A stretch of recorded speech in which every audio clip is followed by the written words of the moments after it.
Patuloy pa rin po ang paghahanda ng Commission on Elections para sa eleksyon 2025. Kanina, iprinisinta ang tinatawag na Final Trusted Build na gagamitin sa mga automated counting machine. May ulat on the spot si Sandra Aguinaldo. Sandra? Yes, Connie, ipinakita nga ng COMELEC ng live ang kanilang final trusted build ng mga codes na gagamitin para sa ating automated counting machine sa eleksyon at iba pang sistema para po sa gagawing eleksyon sa Mayo. Ang trusted build po ay yung pag-convert ng mga source code na ginawa ng programmers into machine-readable codes.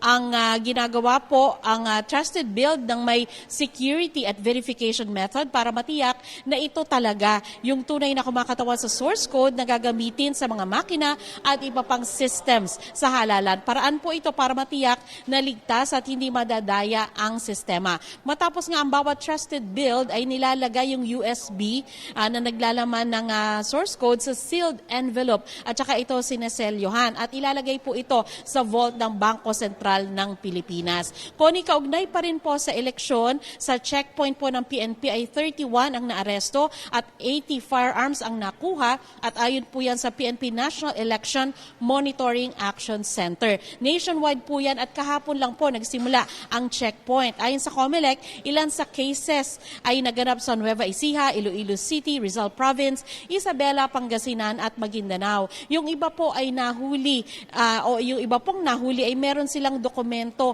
para sa kanilang baril pero wala silang gun ban exemption. Kaya po sabi ng COMELEC, dapat ay meron talaga kayong gun ban exemption. Kung hindi, ay huwag nyo nang dalhin sa labas yung inyong baril.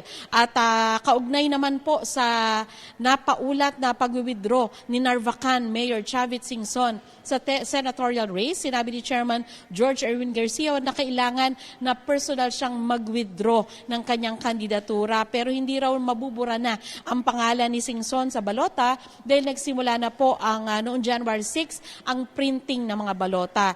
At sa ngayon po ay inaasahan po raw sa COMELEC ang posibleng Sandra?